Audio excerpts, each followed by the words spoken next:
Hello दोस्तों, आज की इस क्लास में आपका स्वागत है। जैसा कि मैं आपको इंडस वैली सिविलाइजेशन के बारे में बता रहा था, तो इंडस वैली सिविलाइजेशन के बारे में अब तक मैं आपको इंडस वैली सिविलाइजेशन के स्थलों तक मैं पहुंच गया हूं। स्थल, नगर और पीछे तमाम चीज़ें मैंने आपको बताई। अब मैं आपको आज के इस लेक्चर में इंडस वैली सिविलाइजेशन की अर्थव्यवस्था या आर्थिक जीवन कि उनका सिंधु घाटी सभ्यता के लोग की आर्थिक स्थिति क्या थी, कौन सी फसल बोते थे, क्या करते थे, उनके बारे में बताऊंगा। तो आइए हम शुरू करते हैं। तो सबसे पहले आप इधर देखिए, सिंधु घाटी सभ्यता की अर्थव्यवस्था या आर्थिक जीवन। ठीक। अब हम एक चीज यहाँ पे एक चीज मैं आपको बताता हूँ कि चाहे सिंधु घाट सभ्यता की अर्थव्यवस्था हो, चाहे मौर्य काल की अर्थव्यवस्था हो, चाहे मौर्योत्तर काल की अर्थव्यवस्था है, चाहे गुप्त काल की अर्थव्यवस्था हो, चाहे गुप्तोत्तर काल की अर्थव्यवस्था हो, मतलब इतिहास में किसी भी काल की अर्थव्यवस्था अगर पढ़ते हैं तो उसको हम लोग कुछ भागों में डिवाइड करके पढ़ते हैं। जैसे अर्थव्यवस्था में हम क्या क्या पढ़ते हैं, सबसे पहले हम पढ़ते हैं कृषि कि अर्थव्यवस्था में कृषि कैसी थी, इसके बाद पशुपालन, इसके बाद उद्योग, इसके बाद व्यापार। तो ये जो चार मैंने बताया ये पूरे एंशियंट हिस्ट्री पे लागू होता है। एंशियंट हिस्ट्री में किसी काल की आप अर्थव्यवस्था उठाएंगे तो उसको चार भागों में करके हम पढ़ेंगे: कृषि, पशुपालन, उद्योग और व्यापार। ठीक। तो इस प्रकार से हम इंडस वैली सिविलाइजेशन को भी हम लोगों ने इंडस वैली की अर्थव्यवस्था को हम लोग इंडस वैली सिविलाइजेशन की कृषि, इंडस वैली सिविलाइजेशन का पशुपालन और इंडस वैली सिविलाइजेशन का उद्योग और इंडस वैली सिविलाइजेशन का व्यापार चार भागों में बांटकर पढ़ेंगे। इतिहास में, एंशियंट हिस्ट्री में किसी भी काल की अर्थव्यवस्था को चार भागों में बांटकर पढ़ते हैं: कृषि, पशुपालन, उद्योग और व्यापार। तो ये हम चार भागों में इसको कर दिए। तो अब यहाँ पर मैंने लिखा है सिंधु घाटी सभ्यता की कृषि। तो सबसे पहला पार्ट क्या है? आईवीसी की कृषि, यानी सिंधु घाटी सभ्यता की कृषि। ठीक। इसके बारे में हम पढ़ेंगे। तो इसको हम स्टार्ट करने, अभी इधर आप नहीं देखना है, इधर आपको अभी मैं ये आपको एकदम अभी याद हो जाएगा। आपको बहुत ज़्यादा रटने की तमाम नहीं फसलों के आते हैं कि चावल कब हुआ, तो गन्ना कब आया, तो गेहूं कब आया, तमाम चीज़ें हैं। कुछ चीज़ें मैं आपको पहले बता चुका हूँ पाषाण काल में। तो इंडस वैली सिविलाइजेशन की कृषि के बारे में पढ़ने से पहले हम आपको ले चलते हैं भारत में जो कृषि थी प्राचीन इतिहास में जब स्टार्ट हुआ था, माने भारत में फसलों का क्रम कि भारत में फसल कैसे कैसे पाषाण काल से लेके और कैसे कैसे इंडस वैली सिविलाइजेशन और वैदिक एज तक कैसे कैसे कृषि का विकास हुआ, कैसे कैसे फसलों का क्रम बढ़ता गया। तो सबसे पहले हम भारत में फसलों का क्रम पढ़ेंगे। सबसे पहले उसी भारत में फसलों के क्रम में इंडस वैली सिविलाइजेशन का भी देखेंगे। तो यहाँ पे मैंने लिखा है भारत में फसलों का क्रम, ये आप एक बार समझ लेंगे। इसके बाद आपको चाहे इंडस वैली सिविलाइजेशन की कृषि हो, चाहे वैदिक सभ्यता की कृषि हो, आप एकदम आसानी से रटना नहीं पड़ेगा आपको। तो भारत में फसलों का क्रम। अच्छा, अब आप सोचिए केवल कि भारत में फसलों का क्रम कैसे आप बताएंगे। यानी कि भारत में फसलों का क्रम, फसल का मतलब गेहूं, चावल, यही सब तो फसल है। तो कब से स्टार्ट हुआ गेहूं, चावल, ये सब कब से स्टार्ट हुआ भारत में? सबसे पहले स्टार्ट कब से हुआ? तो पाषाण काल में। सबसे पहले आपने देखा होगा कि पाषाण काल के अंत तक जाते जाते नवपाषाण काल में मानव ने कृषि का क्या किया? कृषि की शुरुआत की। उस कृषि में आप देखे होंगे कि मैंने आपको बताया था कि लहुरा देव, कोल्डिहवा, मेहरगढ़ तमाम कृषि के फसलों के साथ मिले थे, फसल उपयोग करते, तो वही मैंने लिखा है। ये पाषाण, सबसे पहले तो जब भारत में आप फसलों का क्रम देखेंगे तो सबसे पुराना पाषाण काल है। पाषाण काल में भी कौन सा काल? नवपाषाण काल। नवपाषाण काल में मैंने आपको बताया था लहुरा देव, जो पहले लहुरा देव नहीं मिला था तो कोल्डिहवा माना जाता था, अब लहुरा देव माना जा रहा है। तो लहुरा देव यूपी में है, संत कबीर नगर में है, यहाँ से चावल के साथ मिले 8000 बीसी में। चावल के साथ यानी कि 8000 बीसी में चावल यहाँ पे बोया गया था। इसी प्रकार मेहरगढ़ में गेहूं जौ 7000 बीसी में। इसी प्रकार कोल्डियावा में चावल मिला 6000 बीसी में। यानी कि पाषाण काल में मानव द्वारा जो ये भारत के पाषाण काल में मानव द्वारा जो लहुरा देव मेहरगढ़ कोल्डियावा में चावल गेहूं जौ फसलों का कृषि की गई। ठीक, तो ये आपका हो गया चावल गेहूं जौ। अब आपको बस अभी इसको नहीं ध्यान देना, सिंधु घाटी सभ्यता की कृषि ध्यान नहीं देना, बस आप इसको अब ध्यान दीजिए, एकदम याद हो जाएगा आपको। अब आप पाषाण काल के अब आगे आते हैं, तो ताम्र पाषाण काल में ऐसा कुछ डेवलपमेंट नहीं हुआ कि कुछ नई चीजें, यही सारी चीजें चल रही थी। इसके आगे आया इंडस वैली सिविलाइजेशन। अब इंडस वैली सिविलाइजेशन में आप देखिए, इंडस वैली सिविलाइजेशन का मैंने काल लिखा है 2500 से 1500 बीसी। ये एक मोटी मोटा रेंज है, 2500 से 1500 बीसी। बाकी जो एक्चुअल है, जब मैं आपको टाइम पीरियड बताऊंगा सिंधु घाटी सभ्यता का, तो वो एक्चुअल आपको बताऊंगा, ये मैच्योर पीरियड है। तो इंडस वैली सिविलाइजेशन पाषाण काल में ये स्थिति थी। अब आपके दिमाग में होगा कि जब पाषाण काल में था तो ये चीज आगे भी होगी, पक्का होगी, आगे दिमाग में होगा। लेकिन ऐसा कुछ आप तर्क नहीं बैठाइएगा, क्योंकि ये चीज गलत हो जाएगी। हो भी सकता है, नहीं भी हो सकता, ऐसा कुछ तर्क नहीं बैठाना है। क्योंकि ये अब आप सोचेंगे कि पाषाण काल में भैया चावल गेहूं सब मिला था, तो उसके आगे इंडस वैली सिविलाइजेशन उसमें भी मिलेगा, तो ऐसा कोई तर्क नहीं बैठाना है। मिल रहा है तो ठीक है, नहीं मिल रहा है तब भी ठीक है, लेकिन ऐसा कोई तर्क नहीं बैठाना, ऐसा कोई तर्क नहीं था। तो पाषाण काल के आगे इंडस वैली सिविलाइजेशन में जाएंगे, और इंडस वैली सिविलाइजेशन का टाइम पीरियड मैंने मोटा मोटा बता दिया। इंडस वैली सिविलाइजेशन में कुल 9 फसलों का साक्ष्य मिला है हमको। तक टोटल कितने, 9 फसलों का साक्ष्य मिला है, और मैंने 9 फसल लिख दी है। पहला कपास, दूसरा गेहूं, तीसरा जौ, चौथा तिल, पांचवा सरसों, छठवां राई, सातवां खजूर, आठवां तरबूज और 9वां मटर। ये है आपके 9 फसलों के साथ। और इन 9 फसलों में आपको इतने फसलों को एकदम ध्यान नहीं देना है, ये मैंने आपको जानकारी के लिए नोट कर दिया है। इसको आपको एकदम याद नहीं करना है, मैंने इसको आपको दिमाग में रखना ही नहीं है। अगर इसको आपको दिमाग में रखेंगे तो आपकी बत्ती गुल हो जाएगी, क्योंकि ये बहुत ज़्यादा हो गया, ये आपको याद नहीं होगा। इसलिए इसको दिमाग में नहीं रखना है। केवल किसको रखना है, कपास को। क्यों कपास को ही रखना है, क्योंकि इंडस वैली सिविलाइजेशन में सिंधु घाटी सभ्यता के लोग 2 कमाल किए थे, एक कांसा और एक कपास। तो कांसा तो वस्त्र उद्योग में चला जाएगा, तो उसकी जिक्र मैं उद्योग में करूंगा, लेकिन कपास किस में आएगी, कृषि में आएगी। तो इंडस वैली सिविलाइजेशन में कपास, सबसे पहले कपास उपयोग किया गया, इसके पहले कपास कभी नहीं था। यानी कि यहाँ कपास क्या है, न्यू डेवलपमेंट है। यहाँ कपास क्या है, न्यू डेवलपमेंट। अब यहाँ पे मैंने जो बताया कि यहाँ चावल मिला, तो यहाँ चावल मिलेगा कि नहीं, देखिए इन 9 फसलों में चावल है, नहीं है। इसलिए आप ये क्रम ना बैठाइएगा कि भैया इसमें मिला तो इसमें भी मिलेगा। ठीक, तो 9 फसल मिले इंडस वैली सिविलाइजेशन में, जिसमें कपास मूल फसल थी। यानी कि इंडस वैली सिविलाइजेशन के लोग कपास को सबसे पहले, कपास को बोया था सबसे पहले। इसके पहले कपास नहीं थी। पाषाण काल, ताम्रपाषाण, किसी में भी कपास नहीं था, ये सबसे पहले आया है इसमें, इंडस वैली सिविलाइजेशन में। और इस कपास के नाते यूनानी लोग इस सिंधु घाटी सभ्यता को सिंडन नाम देते हैं। सिंडन मतलब SINDON।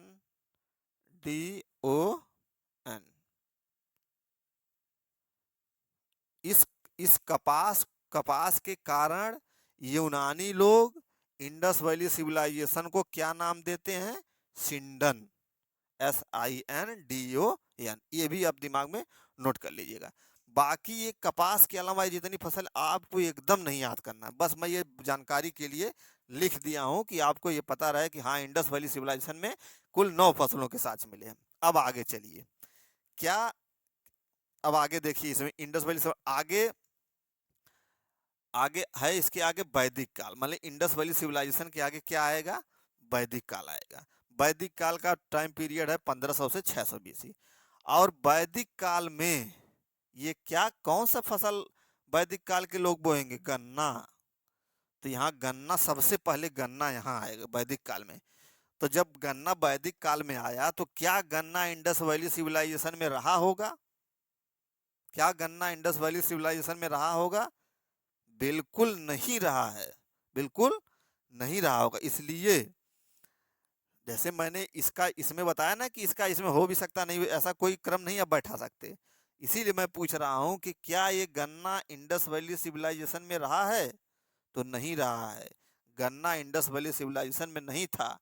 गन्ना सबसे पहले वैदिक काल में बोया गया, उसके साक्ष्य मिले हैं वैदिक काल में। ठीक। अब देखिए, कपास तो इसकी मूल फसल है, इसमें गन्ना नहीं है। ठीक। अब मैं आपसे पूछता हूं कि क्या चावल यहाँ है? इस 9 फसलों में चावल है? इन 9 फसलों में चावल नहीं है, मतलब चावल नहीं है। लेकिन चावल के कुछ मतलब चावल सस्पेक्टेड है। चावल के कुछ लिमिटेड एविडेंस मिले हैं। चावल को हम पूरी तरह कह नहीं सकते कि चावल था, लेकिन चावल को ये कह सकते हैं कि हाँ चावल सस्पेक्टेड है। सस्पेक्टेड क्यों बोल रहे हैं? क्योंकि उसके बहुत लिमिटेड एविडेंस मिले हैं, इसीलिए सस्पेक्टेड मैं बोल रहा हूँ कि इसके चावल के जो है बहुत लिमिटेड सीमित साक्ष्य मिले हैं। वो कहाँ से मिले हैं? गुजरात के खंभात क्षेत्र में रंगपुर से चावल की भूसी मिली है और लोथल से चावल के दाने मिले हैं। लेकिन चावल क्या है? सस्पेक्टेड है। इसलिए चावल को मैंने इन 9 फसलों में नहीं लिखा है। अगर क्वेश्चन ऐसे आएगा कि इंडस वैली सिविलाइजेशन में चावल के सीमित साक्ष्य मिले हैं और आंसर में ये दोनों रहेगा तो आप टिक लगाएंगे। बाकी चावल अगर कहेगा सीमित साक्ष्य अगर नहीं कहा, अगर लिमिटेड एविडेंस नहीं कहा, सस्पेक्टेड नहीं कहा, तो आपका उत्तर चावल नहीं होगा। ये बात एकदम नोट कर लीजिए। चावल सस्पेक्टेड है। सस्पेक्टेड इसलिए है कि यहाँ लिमिटेड एविडेंस है और उन लिमिटेड में रंगपुर से भूसी मिली है, लोथल से दाने मिले हैं। रंगपुर लोथल कहाँ है? रंगपुर लोथल कहाँ है? गुजरात में है। गुजरात के किस क्षेत्र में है? खंभात में है। खंभात में मैंने बताया था रोजदी, रंगपुर, लोथल, ये सारे खंभात में हैं। तो ये आपको दिमाग में रखिएगा। और गन्ना यहाँ नहीं है। ठीक। यानी कि यहाँ क्या क्या नहीं है? गन्ना नहीं है। चावल भी एक तरह से मानिए कि नहीं ही है, बस उसके लिमिटेड एविडेंस है, ये है ये है। ठीक। अब आपको क्वेश्चन आता कहाँ से है? इन सब से कभी नहीं आता है। गेहूं, जौ, तेल, सब ऐसा नहीं पूछेगा कि इंडस सब पूछता क्या है? केवल तीन फसलों का जिक्र करता है। वो क्वेश्चन दे देगा कि इंडस वैली सिविलाइजेशन में, इंडस वैली सिविलाइजेशन के स्थलों से गन्ना के साक्ष्य मिले हैं। अब गन्ना तो है वैदिक काल में, तो आंसर क्या होगा? गन्ना नहीं होगा। इसलिए दिमाग में हमेशा कपास, गन्ना और चावल, इन्हीं तीन को जोड़ के क्वेश्चन बनाया जाता है।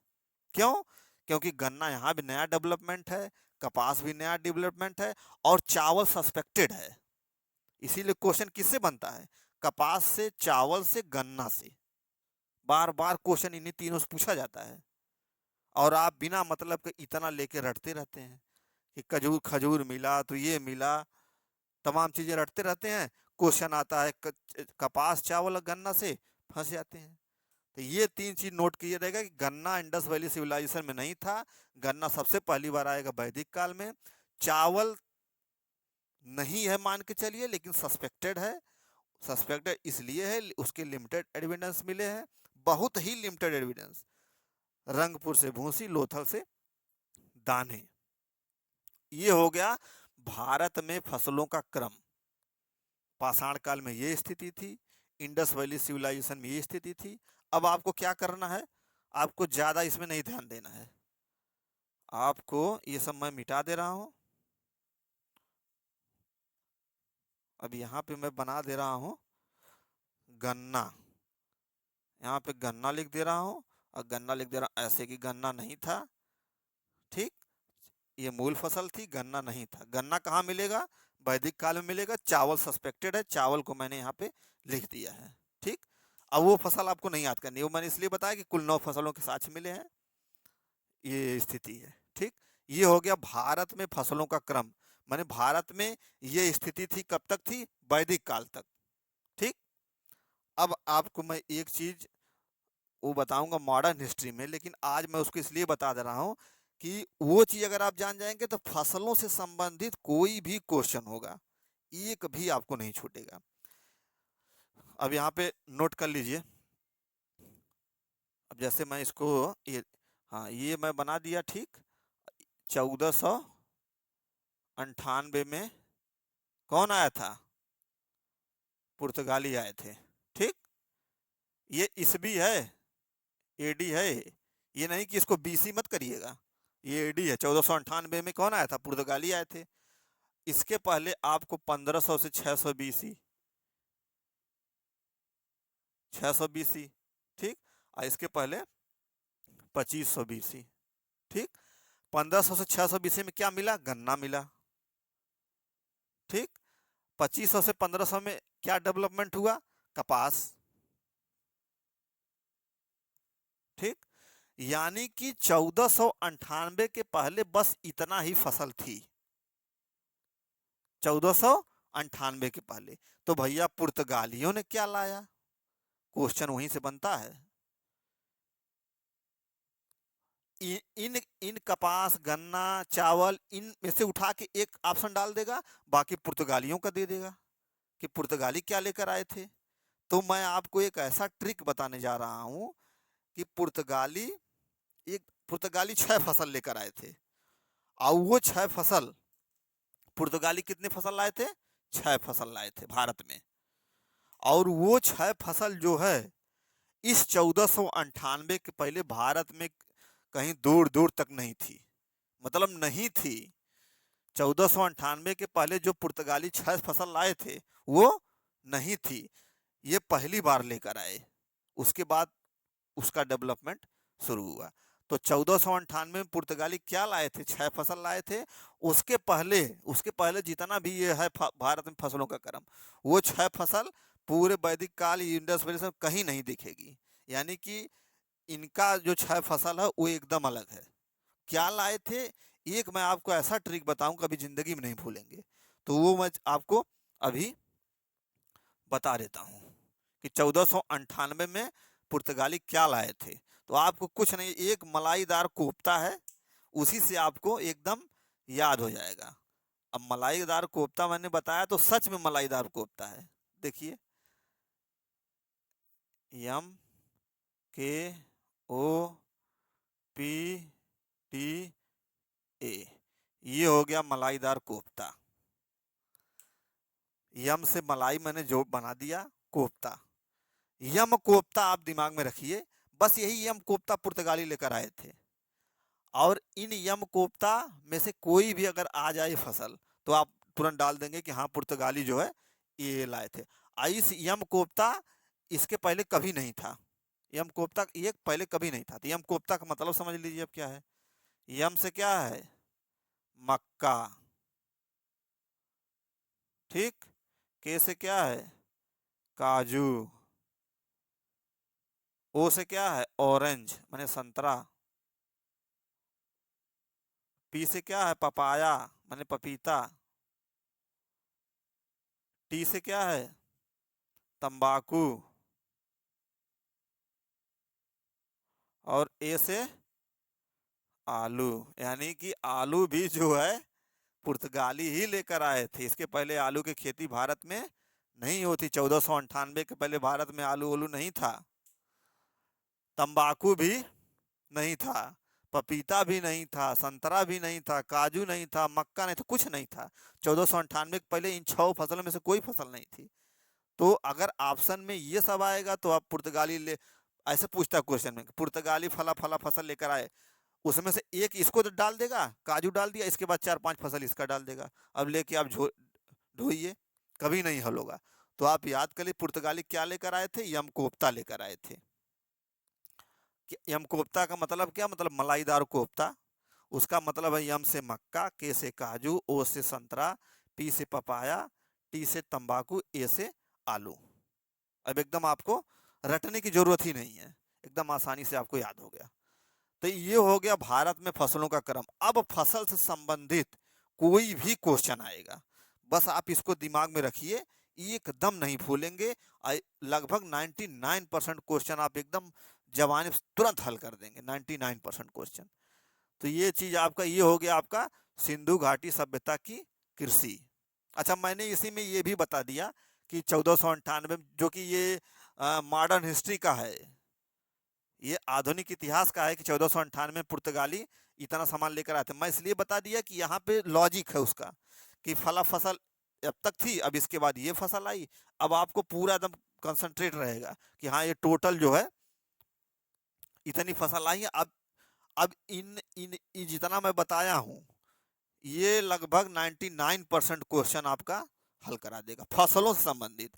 भारत में फसल कब कौन फसल आई, कब कौन ले आया, कब कौन बोया गया, ये आपका 99% क्वेश्चन आपको हल कर देगा, कभी नहीं भूलेंगे आप।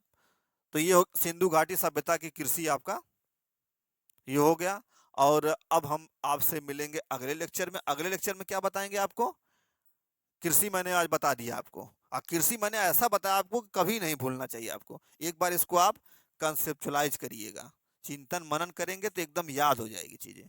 दूसरा, इंडस वैली सिविलाइजेशन का अगले लेक्चर में मैं आपको पशुपालन बताऊंगा कि सिंधु घाटी सभ्यता में पशुपालन का कैसे कैसे डेवलपमेंट हुआ।